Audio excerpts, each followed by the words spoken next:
Stop that. Stop that. Stop that. Yeah. I hear him chat to the noise. Move too quick, can't stop for the talking. I hear him chat with the walking. Just too sharp with the prize. White girls let it tell me I'm awesome. Yeah. Hot like fire on the pan. If you wanna touch my please use caution. Cold like 0 degrees. I'm out the cage, gotta let out the beast. Revolutionary, gotta let out the streets. Locked in a cage, I'ma let out the wake up, let out the sheets. We came for one man, forget my peace. You take the west, I'll take on the east. I'ma put him in the cage, never let out the yeah. I hear him chat to the noise. Move too quick, can't stop for the talking. I hear him chat with the boys. Man so tough, but man's keep walking, yeah. Just too sharp with the prize. White girls, let it tell me I'm awesome, yeah. Hot like fire on the pan. If you wanna touch my please use caution. Stop that. Stop that. Stop that. Happy Friday, everybody. Let's go around the horn. We got Billy, we got Izzy, we got Jeremy, we got Roy, we got Chris Cody, we got Jonathan Zaslow, and we got me here on this Friday rocking with you. Happy birthday, 10-Day Tony. He's not in right now. We begin with the breaking news that we had to end the post-game show yesterday with an icon of professional wrestling, really an American pop culture icon, a global icon in Hulk Hogan and his passing. I found this one tricky to eulogize, and we talked through that a little bit yesterday, and I have some remorse. I know I mentioned that you're not your worst moment, but let's get into why this one's a little complicated. Zaz. I don't think it's complicated. You don't think it's complicated? No, like I think it's all out there. We know. I don't think it's tricky to understand how to handle Hulk Hogan's death. We know that there is an incredible, like there is good where he brought us a lot of joy if you're a child of the 80s like myself. And then it's, okay, he was also really shitty to black people, you know, the last 15 years. Like, this is not complicated. Not like, what's just the last complicated? 15 years would be my guess. 15 years? No, but that we heard about. That we heard about. Yeah, that we heard about. Okay, so, like, he had the N-word controversy, and, look, this was not, like, this was super racist. He was taped in his home, something to the effect of, I would not let Brooke date a racial slur. Now, he could have bounced back from that, and I think he largely did. Look, this is a guy that gave the keynote speech, one of the keynote speeches at the RNC. He's a huge brand, and he's made several appearances since his controversy, but a lot of what followed him after that, because he could apologize, have a sincere apology, and slowly work his way back into the good graces of people. There was an incident in which Vince McMahon tried to get him back in the locker room's good graces. He addressed the locker room, and any black superstar that was in that locker room came away more upset with Hulk Hogan because Hulk Hogan! Because the rumors were that the lesson that he kind of learned from that whole controversy is, be careful around phones and cameras, guys. that was really like it is good advice. The New Day came away really insulted by him. Shelton Benjamin, who was in that locker room at the same time, said he was completely done with him. Now, Hulk Hogan made several appearances on WWE. Vince McMahon was smart about putting him in good spots. The last time we saw Hulk Hogan, and I think part of what happened so many years removed from that controversy, Zaz, was he never really had a public reckoning. He never had the good apology. He never really publicly capitulated when it's a pretty easy one to do. And he finally had his reckoning in Los Angeles, and people were super vocal. And it is sad that the biggest superstar in the history of the business, his final act in front of a packed house, was getting booed out of the building. But I guess the saddest part is he totally deserved it. This is the part that's frustrating if you grew up a huge fan of Hulk Hogan like myself. He was a really big deal to me as a kid of the 80s, all right? Where, okay, so you have someone who you really, really liked or you really, really loved, and then you find out, wow, they did or they said something shitty. Sometimes it's unforgivable, the shitty thing that they do. Like, did you kill someone? You know, did you rape someone? Like, it's unforgivable. Yeah. There's no coming back from the it. OJ scenario. Correct. Although, I don't know, he kind of had a little comeback, right? People did. I miss the Twitter videos. Who, Ray Lewis or OJ Simpson? That's a good one. But the worst part about it is what he said is forgivable, and he chose not to go down that path. Yep. Like, he chose to never have a Is it? moment. Well, but he can get in front and say, wow, like, It is forgivable. For most people. I understand. He can make an effort to change. Yeah. He could say, it's a terrible line of thinking. I need to be better as a person. I'm going to make an effort to change. Like, it is forgivable if he 100%. wants to be forgiven. The Myers-Leonard path. But right. No, but that's true. That's Yeah. a good one. Kyle Larson. I'm being like genuine when I say that. Kyle Larson is my favorite NASCAR driver. He became my favorite NASCAR driver, and then I found out about an N-word controversy that he had on a stream during COVID. And I found out he served a suspension. He was super apologetic. He started a foundation. He did good work with it. He was really sorry. He's moved on from it. It can be forgivable It if you can make be. an effort. And he chose Zero effort He was there. like, I don't really need to be forgiven for it. Which means He sucks. Yep. As a person, no doubt. But let's talk about the character, the immortal Hulk Hogan, which meant something to people. well, you kind of knew from the very beginning when he was, I am a real American. I used to have issues with that. I was like, what the hell is that supposed to mean? I kind of knew as like a 10-year-old. Fighting for the rights of white men. Rick Derringer also passed away a couple months ago, too, the guy that made that iconic song, which was actually not made for Hulk Hogan. It was made for a tag team that Barry Windham was in. True story. But Hulk Hogan, complicated legacy, no doubt, but pretty irrefutable. The biggest star in the history of wrestling, Yes. right? Like, we'll concede that. You could hate Hulk Hogan up and down. You could maybe venture and posit like Stone Cold Steve Austin. I don't think wrestling was ever bigger in terms of pop culture, like everybody in school talking about it. But I mean, the '80s. Oh, he was the first one, like WWF at the time, that was ushering itself or crossing over into the mainstream. WrestleMania 1, of course, Rock and Wrestling. You had the collaboration with MTV. Hulk Hogan was appearing on the late-night talk shows, okay? We all remember him choking out Richard Belzer. That's right. That Which was- led to a major that was lawsuit. crazy. All right. But like Hulk and Thunder Lips. Hulk Hogan was in movies, Rocky 3, No Holds Barred, a truly awful movie. The Nanny. And Yes. Suburban Commando. Suburban Commando. But and I don't know that like wrestling may not be what it is today if not No. for Hulk Hogan. I don't think Hulk Hogan survives today, if he's in his prime today, strictly because Mike Ryan would point out his hair loss. Damn Yeah. it was Mr. Nanny, not the Nanny. Sorry. Also, my Fran arms- Dresser's a Can wrestler. you get the camera back on me, please? My arms are so shiny, it's crazy. got them shiny and I'm like arms. sliding all over the table here. I'm not complaining. I enjoy it. Playing hockey with your elbows. Just make sure you see it. That's how you're paying tribute to Hulk Hogan. Yes. You're But like what raising up. But what so again, what is complicated about the way to talk? I don't think it's complicated. Well, I think if you're too he was awesome. And I think if you go too far of just wanting to celebrate, I'm not saying we're doing a good job Hang of on, saying though. both sides. Can we really, like, what Zaslow said, that he is really shitty to black people Yeah. and never apologized. Let's have to. Roy, Let's like, not weigh put in. that to the side and then talk about the good things. I don't about think him. anyone's That, putting that like, to the paints side. exactly I who don't he think is. anyone's talking I about don't the think good anyone's things doing about that. him. Okay. I think there's plenty of good things to talk about. The characters he portrayed. This is like It could be both. It could be like he did bring a lot of smiles. He entertained several folks. I think every child has good memories of Hulk Hogan. Go ahead, Roy. It's not complicated when you separate the art from the artist. yeah, I mean, it's not pretty easy. complicated. Yeah, But talking about the person is also easy. He's a racist, so Yeah. go ahead. Bye. See you later. Yeah. And again, I think the biggest issue that most people had from him, we identified the locker room incident where everybody left more mad with him.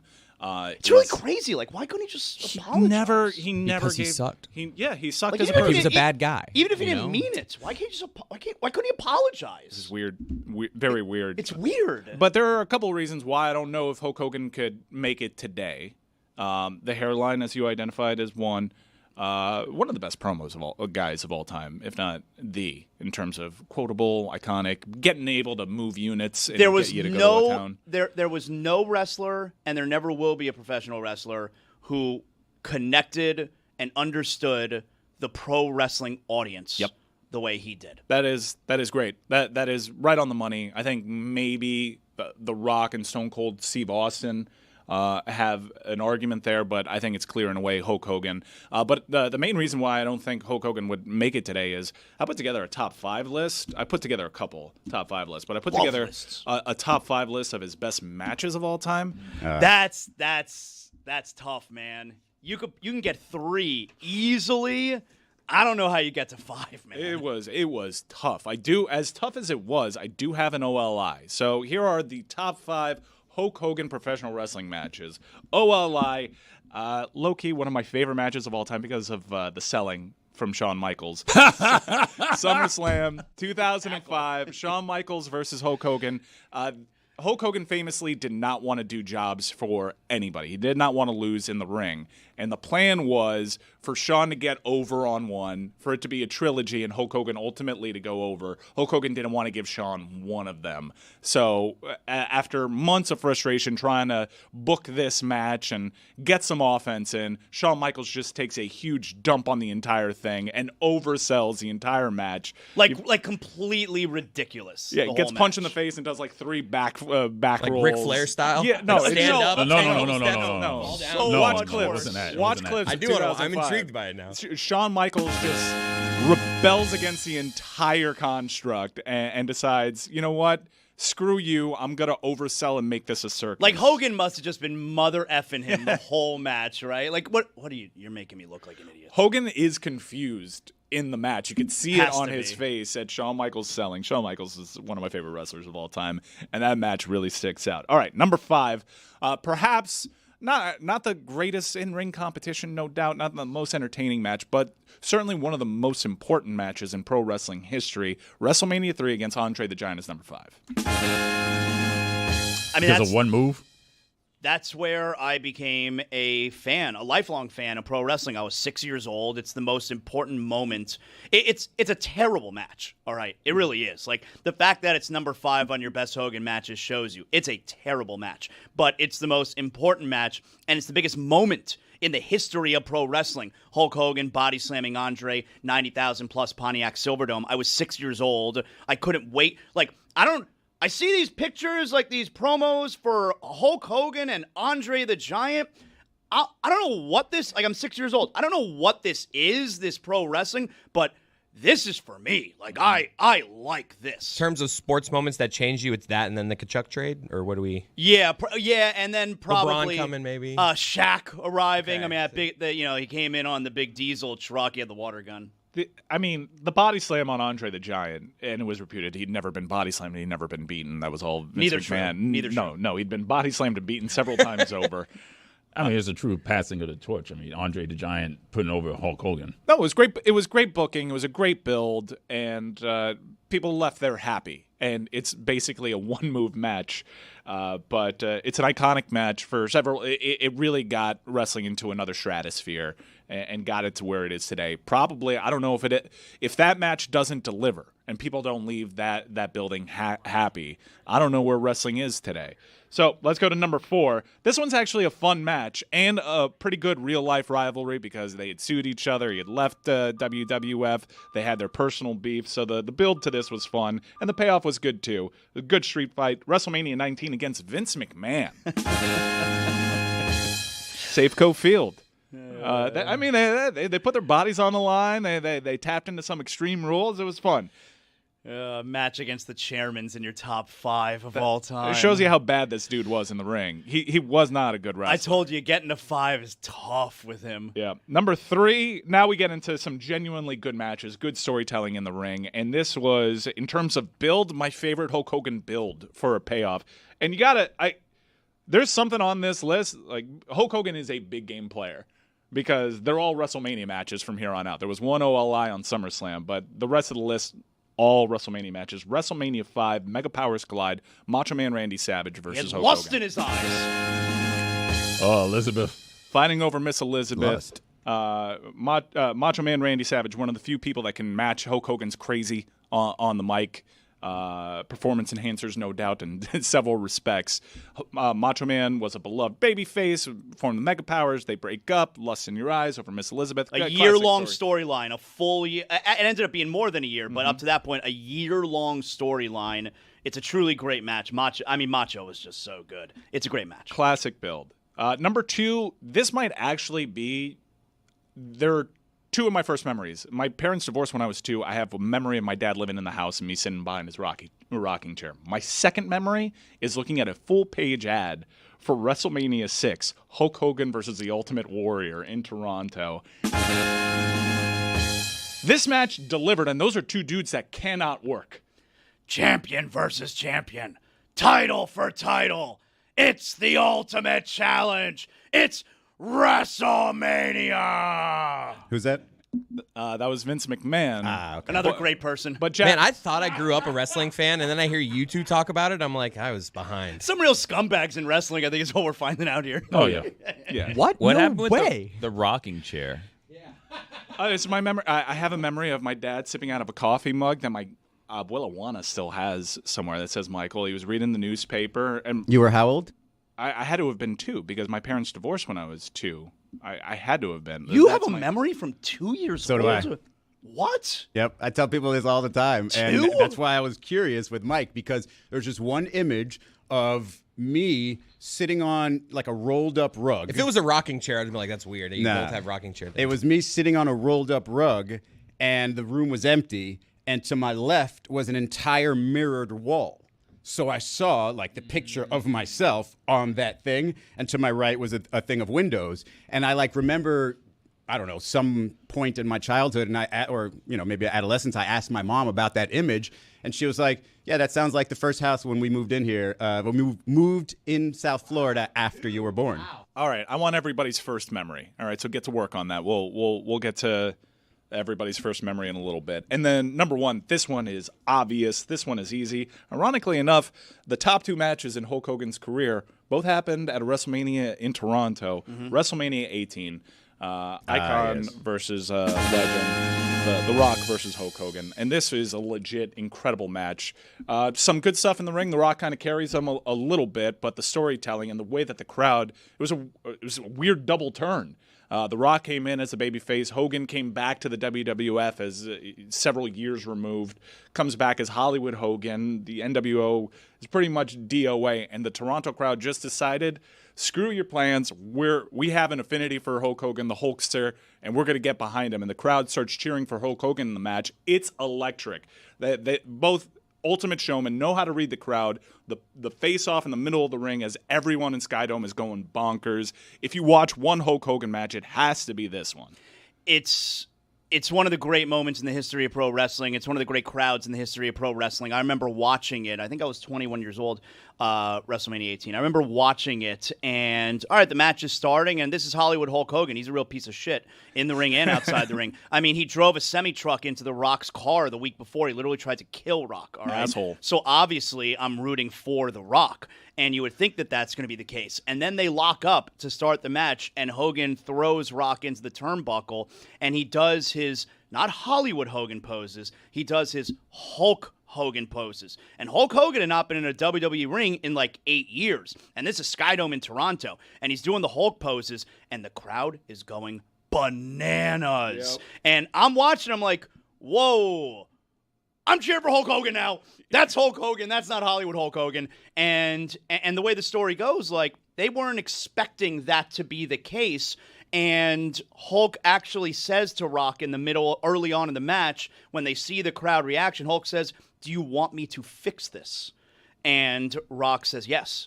And Hogan kind of takes control of the match, and they kind of flip sides. One of them's going to be the baby face, and the other one's going to be the heel. And Jonathan it's- Zazzle, I have never been more impressed by you. I don't know if it's how you did your hair this morning, but there's something very about you I'm confident, man. very attracted to right now. Very That you have confident. born Thank you. for this exact segment right This here. guy made fun of me earlier in the week for going to a Backstreet Boys concert, and he's sitting here reciting no. every Have you storyline in the rewatched history of these? wrestling. This is great theater. Do you watch them over and over again, or is this How just do you like remember you remember every it from the storyline? moment? This is the only Hulk Hogan match that I think you can rewatch. Okay.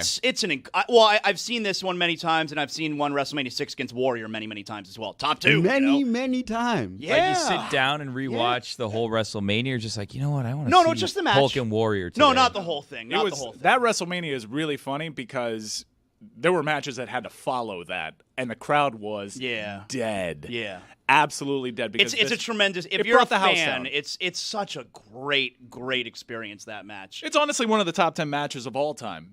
It's like the one really good match from a technical and storytelling and just a crowd. The crowd's the star. Yeah, no, Mike, of can the you show. sit this one out? I want more Zaz. How is that for not sure. the main event? Because it didn't have a title. Didn't have a title. And No back then it was like, oh, well, WrestleMania, the world title has to be the main event. It was a mistake. No one knew that the crowd was going to react to that the way that they did.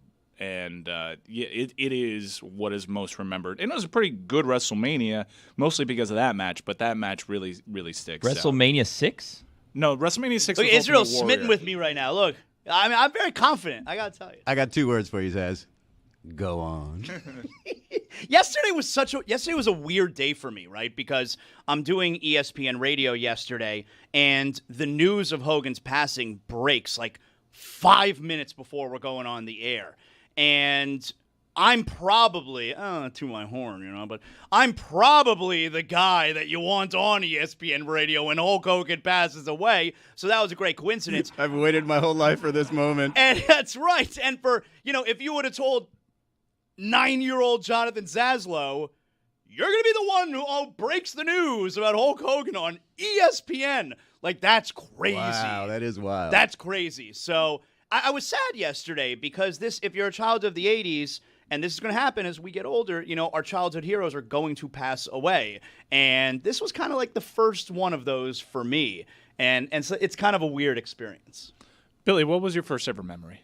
My first, I don't know. Like I don't have this catalog of memories like you guys do. Like back to your youth. You don't have a first memory? You don't have like a memory that you can pull from when you were a child that you could say like, I guess approximately that might be my first memory. Do you remember your first day of school? Let's work backwards. No, I played t-ball. I remember hitting 2 grand slams in a t-ball game. Oh, that's got to be it. That's got to be the But one. I don't know if that's my first memory. Probably 6 or 2 7. grand No, slams? younger. Yeah, it was grand t-ball. slam. It was the second year of t-ball. Over the fence or Bad News Bears Over the style? line. No, it's t-ball. There's no fences. T-ball has the It's just- line. it was basically you just keep running, and the kids are just throwing it everywhere. So it's Bad News Bears style. Yeah. Look at me. Just I'm a little string bean. You look like I can hit a ball over a fence? No. Get out of here.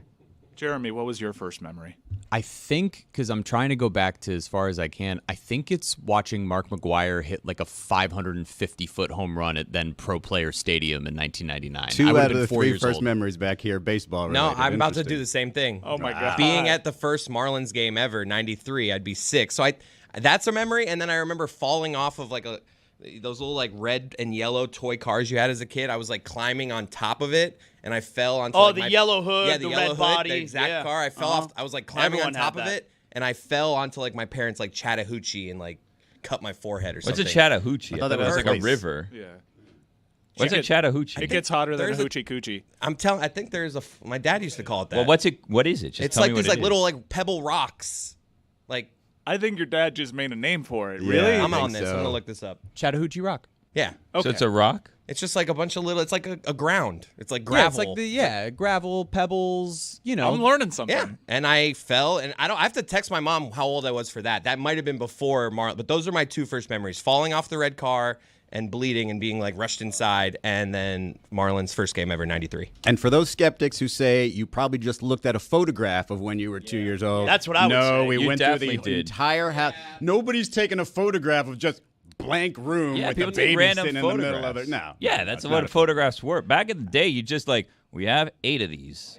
Like, let's just take it, then we develop. It's not crazy to think. Yeah, I had a cousin that told me, or that used to say he remembered being born. I was like, okay, so people just lie. Like, that's not just liars.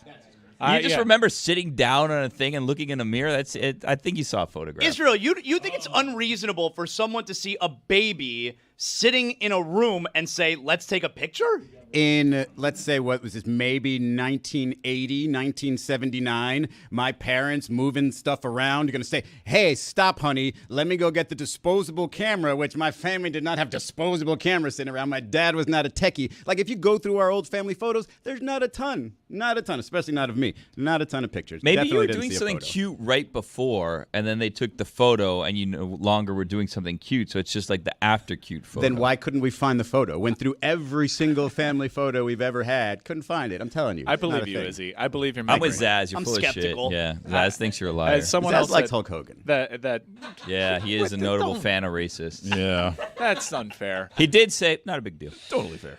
I did not say You not did a big not deal. say it. How dare you? How long did it take you on ESPN Radio to get to that part?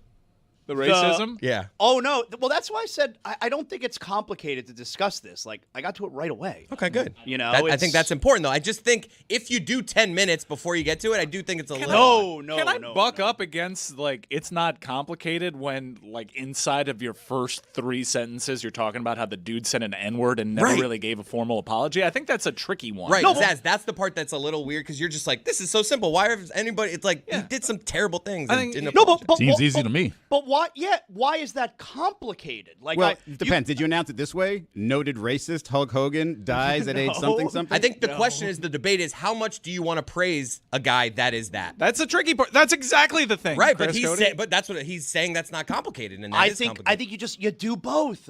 I don't think it's hard. Like you could talk about the joy that this person brought you as a child, and then it's also very okay to then talk about why black people especially did not like this man for the last 15, 20 years and how shitty it is that he could have just showed a little bit of remorse somewhere, and he never did, and as a result, he got booed out the building earlier this year and then tried to blame it on, he went on the McAfee show like a few weeks later and then tried to, it's very political.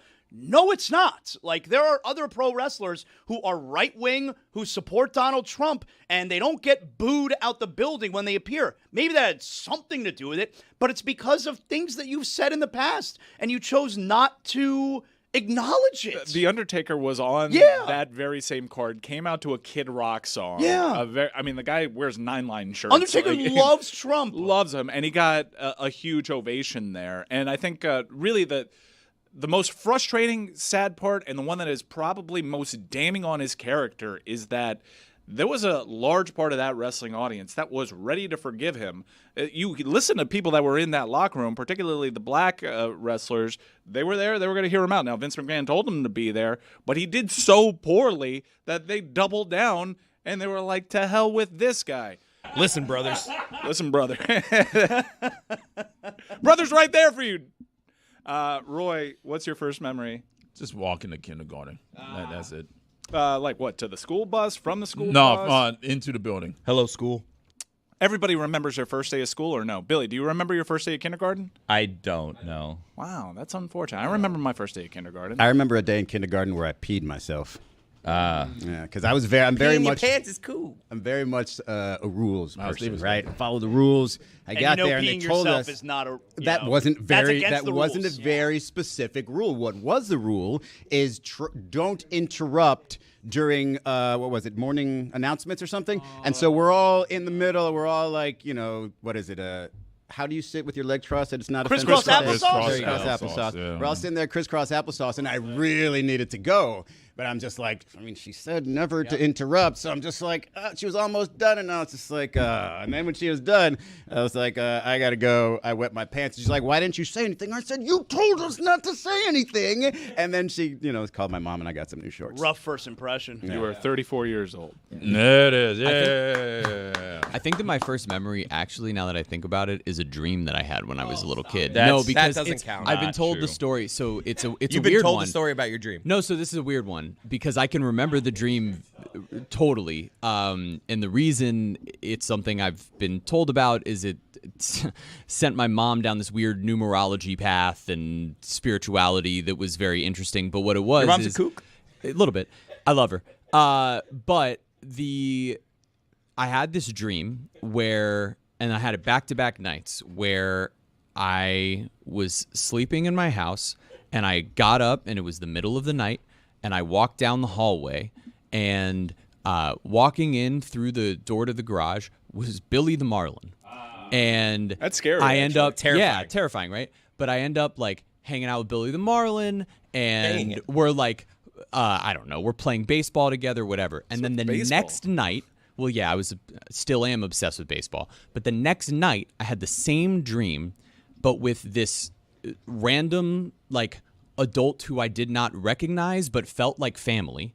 And same exact thing. I promise this isn't But bad you don't and weird. Just let me actually get create there. Dreams. I You don't promise. create faces that you don't my boy recognize in cook. your dream. It's So- got to be somebody that you knew. Right. So this is weird, right? And then what ends up happening is that a couple of weeks later, my mom was going through an old photo album showing me pictures of her from being a kid, whatever. And there's a face, and I'm like, That's oh, Uncle that's Jeff. the guy from my dream. It was my Uncle Maury, who died when he was 24 years old, well before I was ever born. And my mom was like, what? And so she called my aunt and was like, did you ever show Jeremy pictures of Maury? And no, the answer was no. And so it was this very weird, like, what's going on in this kid's head? Anyway, that. Your house is haunted. Could it have been also you saw a photo of someone and you like in hindsight you're like, oh, that was him, but it really wasn't him in the dream. I mean, Like, maybe. is he the right? picture he saw No, himself look, in a mirror? I think it doesn't make any sense, right? But I can still vividly remember what both of those dreams looked like in my head now today. Why did that send your mom down a path of numerology? So it was my so Great here's follow-up. the Great interesting question. one, Thank right? you. The In number spirituality- 23. No, it's really great, right? Because so what it was is basically my mom, I don't know who she went to go talk to, but there was some sort of spirituality, something that she was talking to about this, and basically what it ended up being was it was like my like birth weight and time I was born and her Divided by birthday the calorie. were all exactly the same. It was like the time I was born was 7/31. She's born on July 31st. And there ended up being basically this connection with that to my uncle. I know, I get it. I get all of those How things. you feeling about this story right now? I'm not feeling great about bringing it up, if I'm being honest, because I'd it's regret really it. cool. It's cool stuff for her, you know? And Uncle Maury. yeah, and my uncle. Yeah. I bet he pops up in another dream now. Like today, Yep. because of how insane this conversation is. Yeah. I'm sweating. Can I ask you a question? Why did you decide yesterday to share your high school baseball stats on Twitter? Because it said it shared a What? piece of baseball lore about you. And so I went, screw it. I'll brag for a second. I we have felt that good photo? about that. Yeah, like that can photo I- was cute. Thanks, man. I'd like to see this. Yeah, show the photo. We'll give you time. You know, I figured I'd do it on Twitter instead of on the show every week like Tony. Yeah. It Happy led, birthday, by the way. It led to I overheard a conversation of Jeremy just being like, yeah, I threw 4 and 2 shutout innings of like just breaking down like some game. He was That doing. didn't happen. You were talking to GQ about it. I heard it. Nope. It was he came in. Someone said something, and then Jeremy decided, you know what I'm going to do? I'm going to put all of the statistical categories that I led my high school district in, and then I'm going to name all of the major league. You were like a baseball big time players. baseball player in high school? Oh, yeah. I was first team all county down Is he here. being serious? No, he was good. Yeah. I was a Yeah, pitcher. Jordan McPherson, I think, put out his all-county athlete picture that I guess he went through the Herald archives to find. And then he was like, and this was a league with this player and that player that are all like major league baseball Yeah, it was players Jesus now. Luzardo and Tuki Toussaint and Sean Anderson, and they were all in the same district as me, and I led the county in innings and whip and What was your wins. best pitch? Strike one. His coach was Dusty Baker. He My worked his my ace thoughts, a lot, that's while it is impressive, and we'll see the stats at some point here. While it is impressive, and I know this shouldn't be the place that we went with this, but I remember seeing it. I was like, oh, what happened? Like all these other guys made it to the majors. Like, oh no, what happened? I'm there too, just on the broadcast. Yeah, that's true. That's Good a for good flex. Good flex. Was there some sort of injury that derailed the No, career? I was Just- 5'9" Jewish and threw 80 miles an hour. Yeah. I Why think do you that's- look like you played in 1921? I know it's crazy, right? Yeah, if you're not seeing the image, it is something. I think you should bend the brim of that hat a little more. What school was this? Cypress Bay High School. Good school. Good baseball school in Broward. Yeah. Good for you. Thanks, man. I was in regular season. Good school. All right. Now I'm 9-0. not the only varsity high school athlete. 9-0 with a 1.15 ERA. Almost all of us are. What'd you do? I played varsity basketball at NMB. What is that? What was that sound? What's that sound? I remember laughing about this back in the day. What sound was that? Sorry. Do you have any video? Basketball. We have clips of this? Do we have your stats? No, but I have my father saved newspaper clippings where They all when do. when you score, it's in the paper. Is intramurals varsity? Okay. How dare you? Number one, and number two, I do have video. It's a I have a game on VHS. I would have to find it, but I do have it. Find a VCR. Yeah, right. There's a lot of finding we'd have to do. You like a point to guard? watch What that. would you do? Like Shooting a little spot-up guard. shooter? Pablo. Didn't have great handles, okay, but obviously I'm small, so I was shooting guard. That's right. Shooting guard. Didn't play very much. Let's be honest. Played 2. Let's be honest. Did not play a whole lot. I But also had a bench varsity guy. letter in high school. But if played we're just against gonna say these right, things. but played against those Miami High teams: Steve Blake, Udonis Haslam, American There you at go. James Jones. How'd it go against you and Steve Blake? I didn't play. He didn't pick him up. That wasn't his assignment. Good high Blake five played, guy, though. I didn't. High five Oh guy? yeah, Good yeah. IQ guy I used there. to lead the team layup line when we run into the gym. I was the First first guy guy. in. I can see that. Yep, First I guy was in, the fir- last guy I out. was the first guy, and you throw the ball off the backboard. You know, everyone tips it off the backboard, and the last guy dunks. I was obviously the guy who threw it. I can tell by your form that you're good at it. You just gotta throw it up real nice and soft. Did you walk around with like a varsity jacket at the time? Nah, you didn't do that at our school. rip-off? Really? No, you didn't do that at our school. No, There wasn't a dame out there, a belle that you gave your jacket to for No. the big dance? No. Sock cop? no. Oh. No, we didn't have those either, but you guys will love because this is just, sums me up as it goes. I was in our school musical as well, and we had a big game. We were all supposed to wear our jerseys on that day, but in the same week of the musical, we were also supposed to wear promotional shirts. So I was walking through our school with my baseball jersey unbuttoned over our Legally Blonde the Musical shirt. Just so you know, right before he said that, Jeremy said to me, "You're gonna love this." I knew he would. Why is he? I didn't love it. I All liked of it. you. It was okay. I didn't love it. It's just typical of me, man. I know. I'm just trying to give you guys fodder. That's an awful thing to do. Why? Jeremy, that's actually unexpected of you. You're going to love this. Legally Blonde, the musical story. Real setup there. Hey, man. You're supposed to represent I'm the trying to best get of us. I'm trying to get off of the idea of me bragging about my high school stats. So, trying to show some humility. Izzy, you weren't a high school varsity athlete? I was a high school varsity athlete. I lettered in volleyball for 2 years. And I had one moment where at Northwestern High School, I had to play middle blocker because one of our middle blockers was hurt, and I was a chunky little 5'10" guy. But I got up for a block one time. It was with such force that after it came off my hands, it bounced to the back wall and broke the glass that protected the fire extinguisher, and man, did my team go nuts. Don't know your strength. We Look at lost it us. in straight sets, but that was a hell of a play. A room of people who peaked at 18. Yep.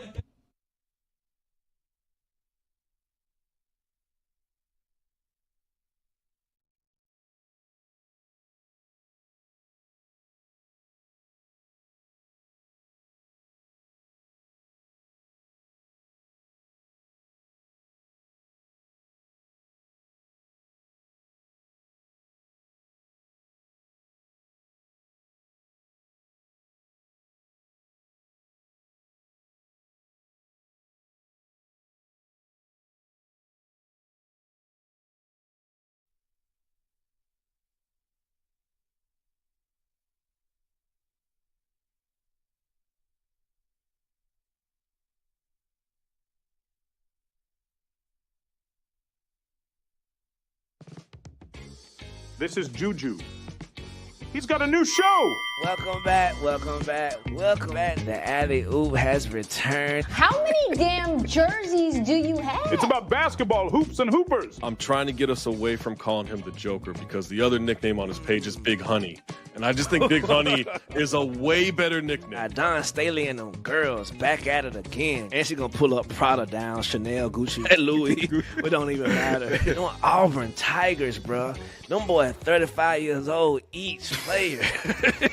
None of them brothers got a hairline amongst any of them. But maybe you're wondering, where can I see it or hear it? Tell us, Juju. Subscribe to our YouTube channel. That's youtube.com/oddballhoops. Do you need me to point at some visual explanations? Well, here you go. Best-selling author Michael Grunwald tells us that our insatiable pie holes are eating the earth alive. And the city of Miami canceled this year's elections, but the man who fought City Hall and won, Emilio Gonzalez, joins us this week on Because Miami. Roy, what's going on in sports? Well, we're going to talk about hockey on the Hockey Show because that's what we do. We talk hockey on the Hockey Show, and that's the name of the show. It's the Hockey Show. We have Adnan Perk on the show to talk about NHL offseason, and he's written a book, Cinefoul. That's coming up on the Hockey Show because we talk about hockey. You gonna be talking about hockey, Roy? Hockey, that's right. Hockey. That's what we do. We talk about hockey. Not baseball, not football, not basketball, and certainly not soccer. We talk about hockey. And Rose doesn't talk about hockey. So I'm a little concerned about Lee moving back to Manhattan because Why is that, Mike? he's had such an outdoorsman run, and now he's just going to be back in the concrete jungle. City slicker, yeah. Riding the subway and stuff. Yeah. So I shared that concern. Hudson. I told Jess when she left, I was like, "Oh, I'm so sorry that you're leaving." Blah blah blah, whatever. I was like, I feel bad for Lee, and she like very accurately put me in my place and said, "There's water everywhere, right?" And I was like, "Oh, well, you're right." Yeah, but it's not the same, though. It's not the same. That No, water's it's not the cold. same. It's not the same. However, I would like to point out that is how much he disliked living in Miami, that he's giving up his life of fishing and kayaking. Wow. Man, nobody likes Miami. Well, this week So on in a Mystery place- Crate, we talk about high school and how Tony and Chris were Yeah. definitely skippers. Maybe. Definitely. Billy was Possibly. not. Yeah. Whoa. You weren't a skipper. You weren't a skipper. We're going to find out. Yeah, you'll find out, though. I do declare. Hi, I'm David Sampson. How would you like to sit down with me and talk about success in business, which equals money? And I like money. And let's face it, there's a lot of guys in baseball who could learn a thing or two about money. I'll tell you how I went from a law school guy to a newspaper delivery guy to a Wall Street guy to baseball guy to a media guy. If you're smart, great. Maybe you can imitate me. If you're not, take solace. You're just like nearly everybody else. So, you want to talk business? Think of me as your OnlyFans for rich guys. David, you know this. This is why people don't like you. You're like capitalism in human form. But if people like you and dislike you, then you really have a show. And I do have a show every Monday to Friday, 7 a.m. to 9 a.m. Eastern. Be there. It's 5 days a week. Nothing personal with David Sampson. Start of the day, start of the day, it is your start of the day. Start of the day, start of the day, it is your start of the day. Start of the day, start of the day, it is your start of the day. Start of the day, start of the day, it is your start of the day.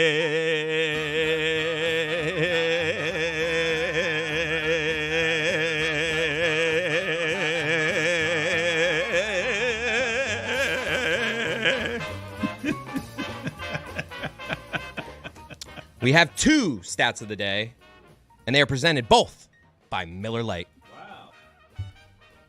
In the National League, the leaders since June 13th in record, hits, and team batting average was Jeremy. The Milwaukee Brewers and your Miami Marlins.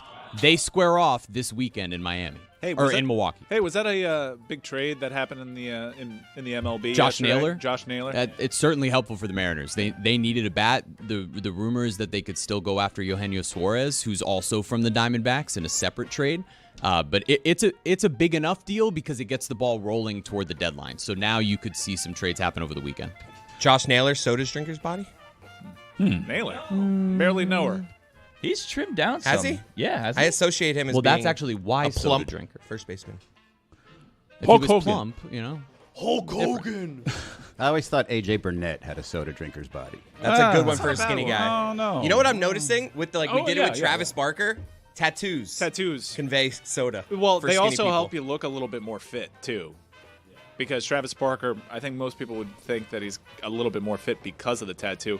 AJ Burnett just looks like I'm seeing him at the gas station grab a nicotine pouch. He has pierced nipples. Yes. For Yes, sure. he Yeah, does. every time he's mentioned, I have to bring up he has pierced nipples. I wanted to get a sleeve Oh, I thought you tattoo were just once. projecting that on him. No, he definitely does. Because I was buying it. No, I know he does. When they won the wild card in 2003, they had like this celebration with the fans in like this tent outside the stadium, and he was injured. He wasn't even playing, but he was so drunk.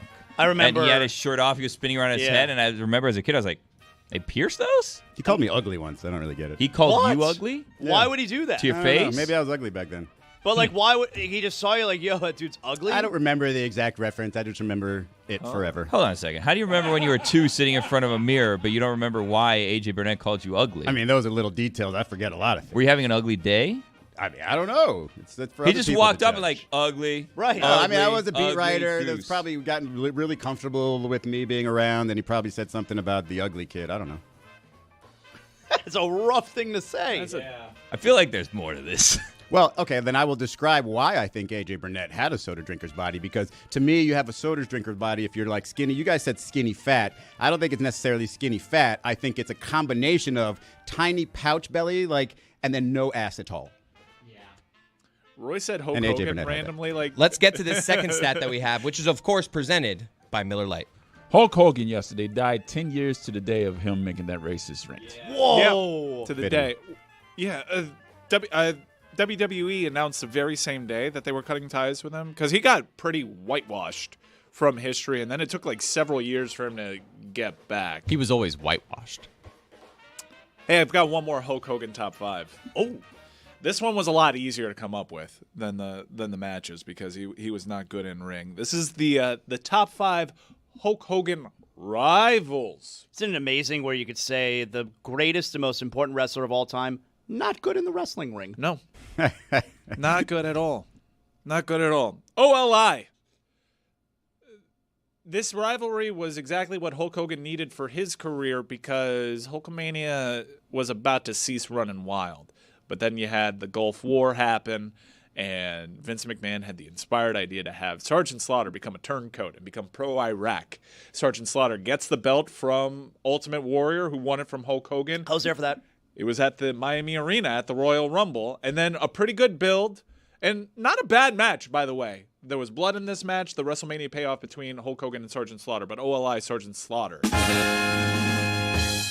OLI, this guy was pretty decent in the ring for a big guy, and he had pretty memorable moments even outside of his rivalry with Hulk Hogan, but this was a great example of Vince McMahon bringing somebody in from the outside, and he was always pretty good at promoting a monster and building a character that seemed larger than life and very difficult to overcome, even for Hulk Hogan, and it was Earthquake. Yeah. I love that program. It was like a post-WrestleMania program that went several months, and Earthquake, it's hard once you come out the gates, you have a rivalry with Hulk Hogan, you fail. A lot of guys, we've seen this with John Cena, you get Lord Tenside. You kind of get forgotten and wasted. Earthquake, not the case. So they had to write Hogan off screen back then, all right, because he was going to do a movie or whatever. And so back then you had to do something to write him off screen to keep the illusion, you know? And Earthquake, like he hurt Hulk Hogan really bad, and Hulk had to go to the hospital. And I used to wake up every Saturday morning, all right? I would watch my cartoons. Me too. I also used to wake up every Saturday morning. I would watch my cartoons, and then I would watch WWF Superstars. And they would tell us Hulk Hogan is in the hospital because this real piece of shit Earthquake, he put him there. I am Israel. I'm going on.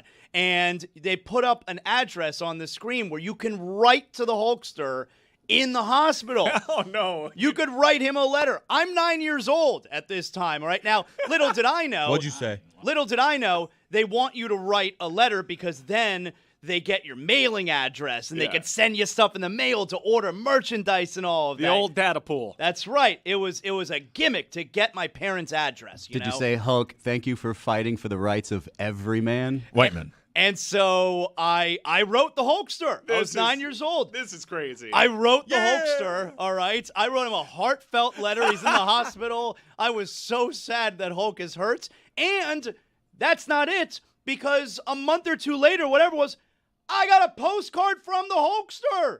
I got a postcard from it's signed by him and everything, you know. That somebody else wrote. Well, you know, it's a copy of the signature, and it's a generic, you know, thank you, Hulkamaniac. And I was so excited. That letter came in the mail. The Hulkster wrote me back from the hospital bed. That's not the worst thing that Earthquake did in his pro career. Izzy, I'd like for you to look up a YouTube video of Earthquake killing Damien. Got it. There's an iconic moment in his rivalry with Jake the Snake Roberts where Earthquake kills the beloved Damien Snake of Jake the Snake Roberts, and it was traumatizing. Thank you for telling me Damien was a snake. I got to tell you, Earthquake sounds like he was misunderstood. He put a racist in the hospital, and he killed a snake named after a devil that used to go around attacking people. Like, I think that Earthquake may have been doing good. It's an interesting way to look at it. He also debuted as Canadian Earthquake, and he quickly dropped the Canadian part. Yeah. All right, number 5. Now, this payoff was one of the worst matches of all time, but during the Monday Night Wars, during WCW's hottest era, Sting was hanging from the rafters. Sting was taking on the entirety of the NWO. It carried like an entire year of programming. He went a whole year without talking. A whole year without talking, and Sting was the biggest babyface in the company at the time. So Sting is number 5 on Hulk Hogan's greatest rival. How could you tell he was a babyface? He was like a bit of an anti-hero. This was his like Crow era, but you could tell he was a babyface because he was attacking the NWO. Well, and it's based on the crowd reaction. And he felt very hurt when people assumed that he was the third man in the NWO. Lex Luger's best friend was doubting his loyalty to WCW, and he became this vigilante. But he type. covered his face, is what I'm saying. He did, and the part of the reason why the Starrcade match was so poorly received was they botched one of the finishes. Sting actually loses in the middle of the match. He gets pinned. And they just like, oh, never mind that. The referee, the communication wasn't good. The referee counted 3. It's like, oh, well, what just happened? You know, I can't believe we did this entire year just for Sting to lose clean. Yeah, it was bad. It was real bad. Number 4 is Andre the Giant. Went through why that was. Number 3, very emotional videos that he put out there yesterday. A good friend, and I mentioned that part of what complicates Hulk Hogan's legacy off the field and Hulk Hogan the person for me is I know exactly how decent of a friend he was to Ric Flair, how he stood by his side when Ric Flair was Hulk Hogan was in the hospital so much. I guess easy for him to like Ric Flair. Didn't like other people in that locker room, but, a complicated guy nonetheless. But wait a second. Mm-hmm. So I'm just watching the video of this guy killing the snake. Terrible, right? Well, I don't know if I went to the wrong video, but he pulls out a bag from under the ring. Yeah. Sack. Bag's not really, sorry, a sack. Sack's not really moving, but you assume there's a snake in there. And he goes like, what do you call that when you go from like... He runs the ropes. He runs the ropes, and then he's about to like drop like a leg kick on him or something, and they go straight to a commentary guy, and they don't actually show it. Am I watching the wrong video? Well, because it's so traumatic, they had to not show it on television. That he jumped on top of a bag. No, it was a snake. It was a snake in the bag. Okay. Yeah, Damien. So number 3 was Ric Flair. That was a fast count, by the way. I just watched. I was interested in the match that they did the count. Like, that was the fastest count I've ever seen. Oh, it was a disaster. Was that Nick Patrick? Was it Nick Patrick? Yes. That with the dirty long black hair. scoundrel, the NWO ref. He was on the take. Number 2, this guy was incredible on the microphone and had a great rivalry with Hulk Hogan. Sold a lot of tickets. Main evented the first ever WrestleMania alongside Hulk Hogan, and it's Roddy Piper. Roddy Piper, one of the all-time greats. Roddy Piper, one of the best ever on the microphone. Roddy Piper never needed a championship to get over. Wore a skirt. Kilt. Yeah, kilt. Yeah, whatever. And number 1, we went into is certainly Hulk Hogan's greatest program, over a year long, his greatest rival, and should be interested if Hulk Hogan actually made it to the pearly gates. Macho Man is there telling him to be a man. It's probably on site between Macho and I thought you were going to say black people. Like Tony and Dominique? It's probably not going to happen.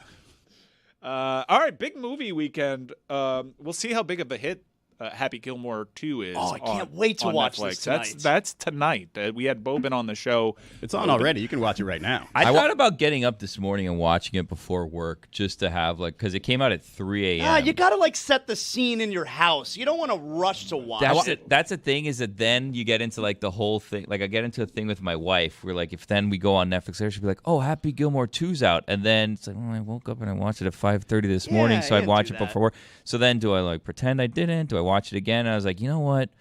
I'm just going to be loyal to my wife and not watch this, and we can watch it tonight with some popcorn. I watched a few minutes. Real minutes? Yeah, a few minutes on the way in this morning. You started the beginning on the of way it? in While driving. Yeah. Or I'm glad Were you driving? I don't want to answer that All question. right. I'm glad you did. How long is it? What were your early impressions? My early impressions... How many minutes did you watch? Probably about 14. 14. And my early impressions is the premise is about as nonsensical as the original. Good. Spoiler. I mean, you ever see Billy Madison? Can we talk talk about the premise of a movie? I think some people here, I don't know everybody, some people recognize that I'm not a huge Adam Sandler fan. I'm not really liking all of his movies. I did watch the classics, watched them all once, right? But I did start to watch Happy Gilmore over again. Yeah. And this one, it just makes me laugh. I don't think we could do it again today, but the idea that he is a huge hockey fan and his dad gets hit by a puck and killed, and he becomes more of a hockey fan. If my dad got killed by a hockey puck, I'd be like, you know what? I'm going to go ahead and change sports. That sport, not for me. You ask the Kachucks, that's how they want to go. Can I guess? Can I guess? I bet this is how it goes. The movie starts. He's like older, done being happy, not playing golf anymore. He gets Sad challenged by one of these like the Scheffler, like a current golfer is like, hey, they have some sort of altercation where it's like, oh, I could still do it. And then all of a sudden it's like, I didn't happy. get that far. No, I think he like needs money. I think you're right about what you said at first, but the reason he gets back into golf is he needs money and he needs it fast. So does he join the Live Tour? Kind of like last time then, because he needed it for his grandma's. I watched the first one last night, by the way. I was like, let me refresh the drink a little bit. Still good? Oh, it's slaps. How'd you feel when Ben Stiller was abusing the elderly? How about I get you a nice glass of shut the Yeah, hell up? it's freaking hilarious. It's a common line we use in my house. I'm excited for this one. I wish it were. If it were in the movie theaters, we'd go to the theater, right? It's directed by the Workaholics guy, Kyle Newcheck. Oh, really? That makes me feel better. Not the 3 actors, but No, the guy Free Carl. that directed all theirs. Yeah, exactly. So that I was worried that the movie was going to be bad. When I saw he's directing, it's going to be good. it gives me hope. I So think it's because Him and Spielberg. I don't know if you guys were watching that. No I Carl don't know if you Weathers, guys though. were watching that show Stick on Apple TV. I've seen the first With 4 Owen episodes. Wilson? Owen Wilson, and the premise of that is somebody he discovers as this great golfer who I think, spoiler alert, is the son of a golfer as well. But that one, this guy Jeez, that goes was from a genuine spoiler. It really was actually. You know what? I'm Izzy sorry. doesn't abide by That the was rules wild. of spoiling. He I did can say say whatever spoiler he alert. wants. So if you After. say spoiler, did I? Okay. I feel like Happy Gilmore's gonna have way too many cameos. Like that's one of my That's the concerns. part that makes me nervous. Well, about it. Stick that's has a a bunch of Sandler. cameos. That's a Sandler. But seeing Bad Bunny like on the bag, a Sandler staple is having cameos, and Dan Patrick's got to be in it. We know MJF is in it. I saw one of the Bellas is in it, and one of the Bellas is mad because all of her lines were cut out, and she did like a press tour promoting the movie, and then watches like, oh, nothing that I said was actually in the movie. I saw Travis Kelce's a waiter. Really? Wow. I did not get to any of those parts. All right. I got to one part that I can't spoil for you because it's sort of the whole premise of the thing, but it's wild. I can't wait to watch this. My wife loves Adam Sandler. It's her favorite actor. So we see all of the Adam Sandler That's so movies. weird. I like your wife so much. Hall pass? Yes, that is a he's the top of the hall pass for her. Really? Yeah. Huh. Who else is on that list? Dave Matthews. Really? Yeah. I'd be more okay with Adam Sandler. And then Omar Epps. She loves Omar Epps. I was gonna say she has a type, but then Omar Epps kind of The program, yeah. What's the difference? So well, she you must, have like a Dave Matthews vibe. I do? Yeah. she must really love I Now Soda Pronounce You drinkers. Chuck and Larry then, because Adam Sandler and Dave Matthews flirt with each other in that Well, one. Dave Matthews is in a lot of Adam Sandler movies. It just must have been a moment for her. When did you stop waking up Saturday mornings? No, I'm still doing it. Yeah, me too. I haven't missed one yet. I like the beard, Zaz. Well, that's because I'm an adult. Are you gonna just keep that going? I'm planning on staying an adult. Yeah, so nice. we'll see where it takes us. You saw a movie last night, right? I saw Fantastic Four last night. All right. Now you definitely have to be. This is Marvel-free. Yeah, it won't spoil. No spoilers. Did you guys get your Fantastic Four skins? Oh, for Fortnite. Yeah. Nope. Okay. I don't play Fortnite. Haven't ever played Fortnite. Not a thing that I've done. But I am excited about this one, Fantastic Four. I have to see every superhero movie the night before it comes out. It's officially out today, but now they release movies. You know how movies used you to come made on fun Fridays. of me for Backstreet Boys. Yeah, you think Backstreet Boys are the same as Marvel? Opening night. Marvel. Backstreet Boys are the same as superheroes? Nobody ever said that Backstreet Boys are a superhero. Get the hell out of here. Backstreet Boys. Who watched Bert and Ernie and was like, Bert's cadence? I gotta have that. Hey, Bert.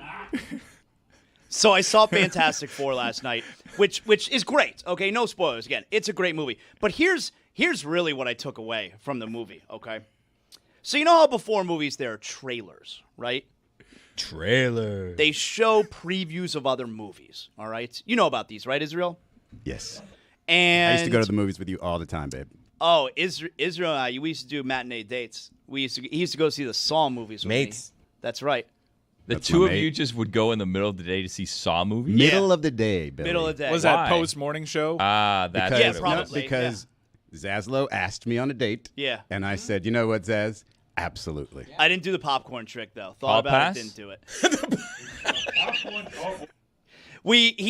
No one else I love the Saw movies, and no one else wanted to go see them with me in the theater, but Israel was down to go with me. So we saw at least 2, maybe 3 of the Saw movies in theaters. Those always our thing. Hey, Israel, new Saw movie's out. We're going. Let's go. And I was like, okay. Yeah, we went. We saw the Saw movies. Anyway, you know how they show trailers before movies, all right? Everybody knows that. I think everybody does, yeah.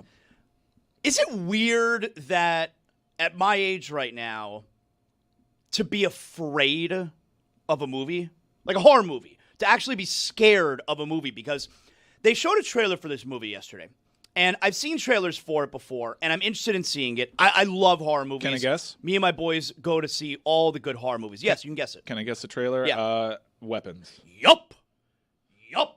Weapons. Good guess. Josh Brolin.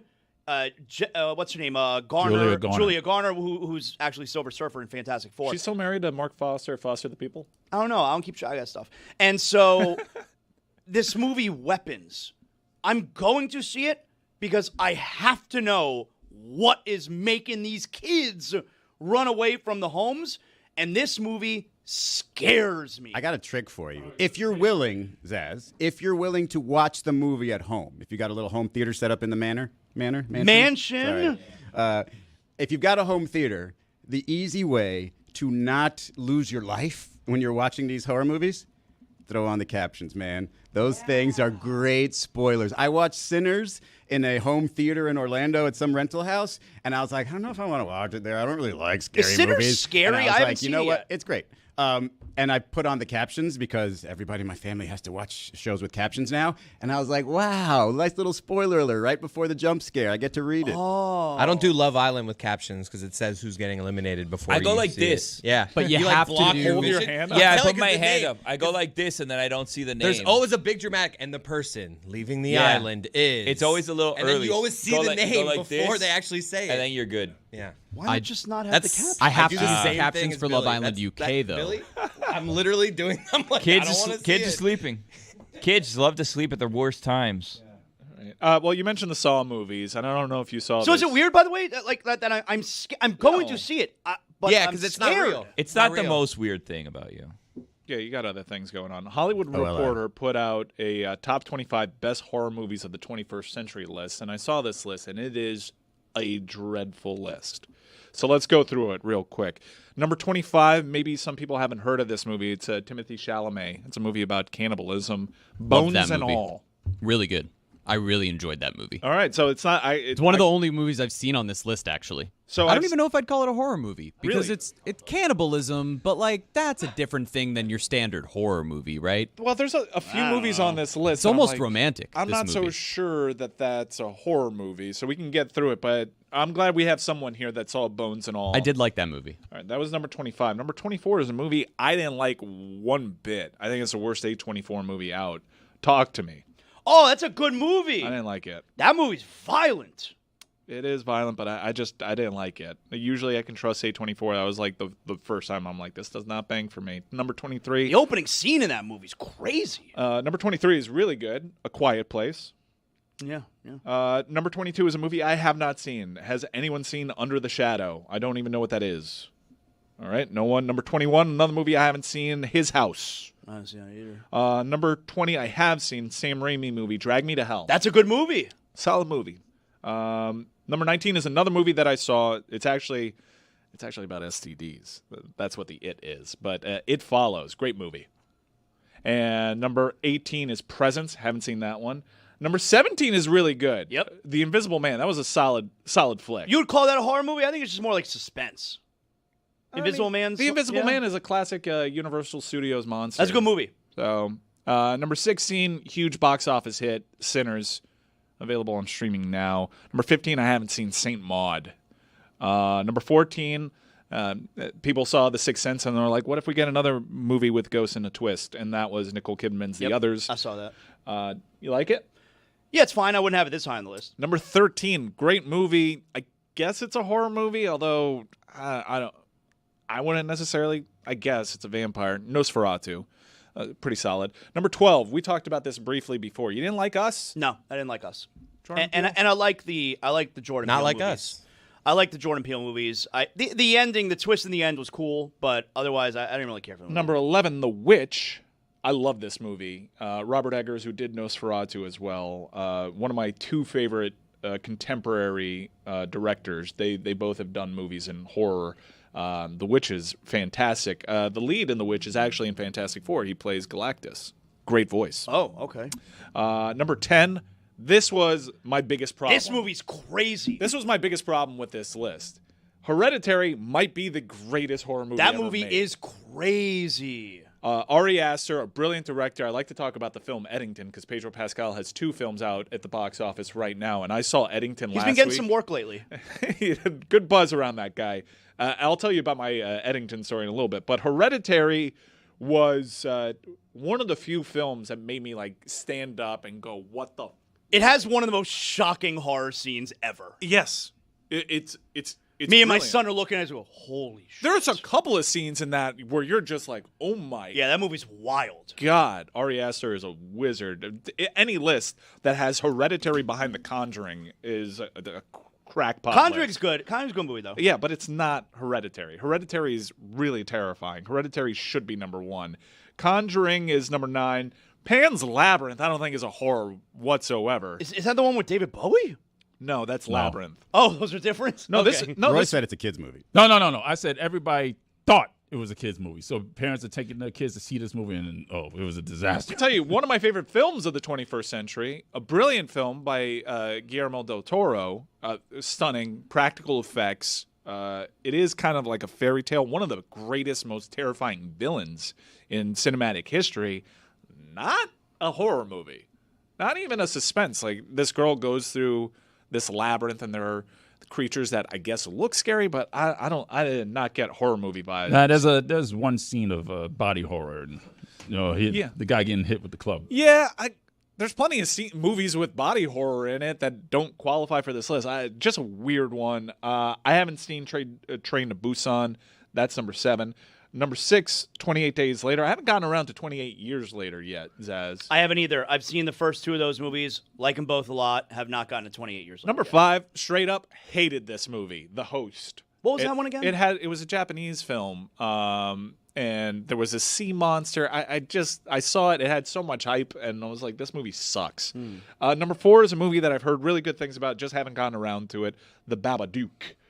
Number 3 is a great film, Let the Right One In. I don't know that. Number 2, Get Out. Yeah, Get Out's great, obviously. And number 1, straight up, haven't seen it. Under the Skin. I guess I got to see that one. Has anyone seen that film? What is Under the Skin? Is that who's in this? I've never seen it. Okay. Have you seen trailers? This movie, this list kind of sucks, let's be honest. It's a terrible list. Yeah. Have you seen previews for this new movie with Dave Franco and his wife together? Yeah. Movie looks. I know it's a remake. That movie looks kind of crazy. Yeah, it looks pretty nuts. They just start morphing into one another. Yeah, I would also say, and I don't think it was on this list, and I haven't seen it. It was a remake. It just came out with what's his name, the guy who plays Magneto in the newer version of X-Men. What's his name? Michael Fassbender. No. I'm sorry. The newer version of Professor X.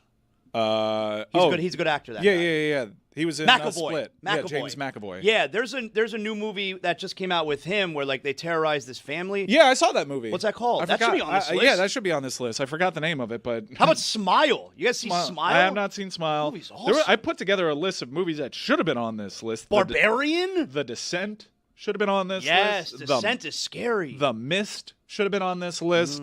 It, the remake of It, should have been on this list. Poor Georgie. 30 Days of Night should have been on this list. Audition, really terrifying movie. That should have been on this list. The Coffee Table, I don't know if it's a horror, something horrific happens. It could be a dark comedy, but hell, if Pan's Labyrinth is a horror, The Coffee Table is a horror. I think The Exorcism of Emily Rose was in the 21st century, wasn't it? I like that movie. That should have been up there. Yeah, I guess. Midsummer. How are we not putting Midsummer up there? That movie's nuts. Ari Aster did a brilliant dark comedy in Eddington. I don't know if you guys know what this film is about. I think you could tell that the movie studio had no idea how to market this movie, in part because Ari Aster is kind of famous for a twist. Not your conventional twist, but sometimes movies just take like a hard, sharp turn into a pretty dark and kooky place. I will say Eddington does have a trademark hard turn in it, but the first half of the movie is brilliantly funny. It's about 2020, the COVID starting, It's this town in Arizona called Eddington, and it revolves around a mayoral race between Joaquin Phoenix and Pedro Pascal. Equal opportunity offender. It makes fun of both sides, and it's pretty good. We're at the point now where COVID is like nostalgic a little bit. People were laughing really loudly at this movie, but there was something that happened when I saw this in the theaters last Friday that genuinely terrified me. It was one of the scariest experiences of my life, and I thought it was a part of a viral marketing scheme because 20 minutes into the movie, this dude limps into the theater with a suitcase on wheels. Like Not what you want to see. No. The man, this is how I'm going to describe him. He looked like a slasher from a late 90s slasher movie. He was wearing a fisherman's cap, a blue shirt, Dead giveaway, red suspenders, blue jeans, a huge belt buckle. The guy was wheezing the entire time. He showed up 25 minutes late. Everybody, when this guy pulled up, was like, what is this? You can't see his face.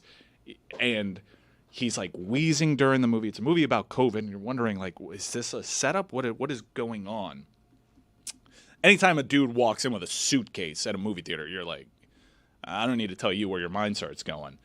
But there are times that he would just like hack up a long coughing. What? Everybody in the theater was kind of tense. The guy's in there for 30 minutes. There's one scene he laughs in like a very like creepy laugh. I was there with my buddy Mochetta, and we're like, what the hell is going on? Are you guys coming up with a plan in case, shit hits the fan? He was blocking the only entrance. So like, yeah, this is where the mind is going. 30 minutes in, he stands up, looks at the entire like theater, like scans it, like looks at the audience, like yeah, and everyone's like, "What is this?" He stretches, and then he starts putting his hands towards his belt buckle, which is massive.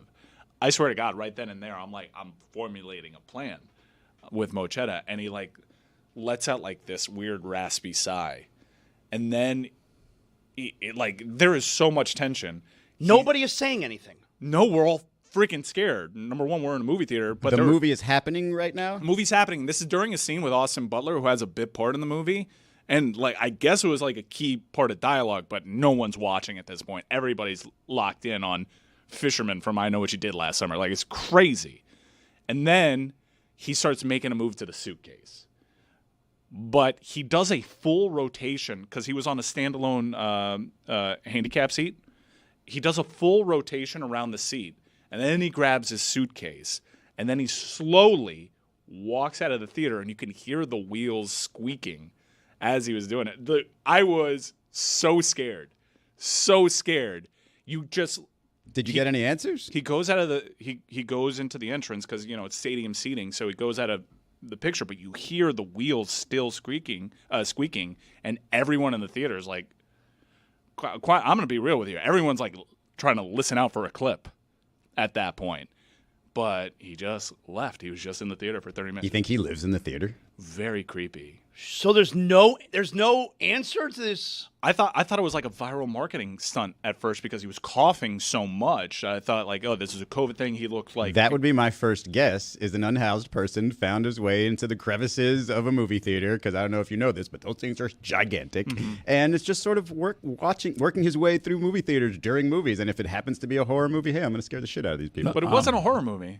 No, I'm sorry. No. Sorry. At which point, at that situation, there needs to be a preemptive strike there. That should not have happened. As soon as he stands up, somebody needs to tackle him. There was a lot of fight or flight. Like I was like on my tippy toes a little bit, ready to like jump in either direction. Isn't the move to just go hide behind the seat in front of you and lay on the floor? They're not bulletproof, dude. That's what I'm envisioning. I'm just saying. No. Like my plan that I was formulating here was like I guess this guy's moving kind of slow. How close were you? If he takes something out of that suitcase, I'll just like charge him. I was like the third row in the stadium seating. He was in the standalone seat. So you think at this point everyone in the theater is watching him? Everybody was. Everybody, like, there was a when the wheels stopped squeaking, you could hear the sigh of relief. And No, but I mean, like when he stands up and he's doing the everybody, I was scanning the crowd as well. Were you trying to decide if you were the one who was going to spring to Right. action, or if you were looking around and seeing if there was somebody else that might be more? Did you see quick there was with someone it? else who looked maybe like they were about it? There was like this group of like younger people that were like talking about him as he was doing stuff. Like, what the hell is this? Because he was like hacking up a lung. Like, there was a genuine thought there. From what I could tell, that people had thought that this was a plant of some sort. It was that creepy.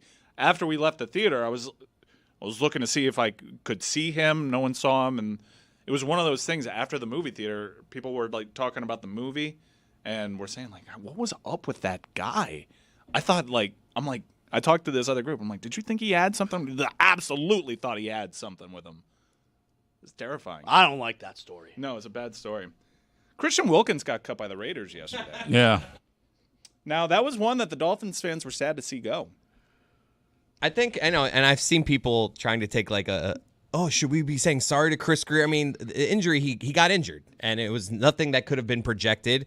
So in hindsight, I don't know, who knows if the injury happens if he's here still. But to answer your question, I'll take him back. Well, hold on. The should we, like, was Chris Greer right? Should we say sorry to Chris Greer? I don't think that conversation is because, we knew he was going to get hurt. I think it's probably more along the lines of why the Raiders cut him. The Raiders cut him apparently because they don't like the way he rehabbed. Like maybe he didn't rehab over the summer, So I think the question is, did Chris Greer know maybe this is like a low character guy? Like you can't count on him. He was supposed to be the opposite of that. Right, though. right. That's why that's odd. Right. Because he's like a player rep. Like he supposedly is like the perfect team guy. So It really does seem counter to what we knew or thought of him when he was here in Miami, that he would be a guy who would be unprofessional. Because that's why the Raiders cut him. They're not giving him his money, and he's already filed a grievance. It's going to be a big thing. It is. There's a couple of weird things happening right now with bad ownership groups. Not just the Raiders, but the Bengals, too. The Shamar Stewart thing is, like, nuts over there. Chris, you were talking earlier in the week about how the Dolphins secondary is troubling, particularly at corner, and they just suffered an injury at corner yesterday at camp.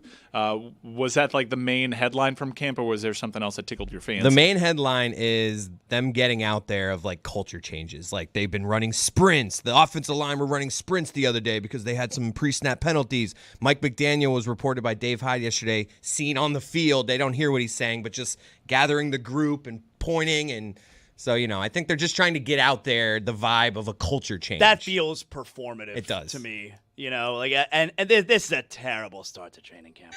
Because then you also have the Tua stuff, from... I actually liked that. No, I liked it too. But we're talking about the first day of training camp. The quarterback is telling the top wide receiver, we may not trust you anymore. And that's the start of training camp. It's better than, hey, everything's good. Like, I actually liked him saying that. I liked it too. I'm with you, though. It doesn't give off, like, hey, we're all together here. Right, like I would have expected Tua to get up there the day after Tyreek Hill is all, I'm working on being a better leader because I'm one of the leaders on this. If Tua would have got up the next day and did the whole, we're behind Tyreek, he's our teammate, we support everybody in that locker room, I would have vomited hearing that. So I do like that Tua says, like, yeah, you literally quit in the final game of the season. So, I don't know, man. We got to see what happens. You know what I learned about Tua today? I think, like DVN, might have fake teeth. Oh, he definitely does. I didn't like that, Mike. Yeah. What? What I did to didn't DVN? like ugh. Fake teeth. You absolutely killed him. Fake teeth. Poor guy. That's the for the look club. on Little his teaser face. for the club. Fake teeth. Hey, how was fake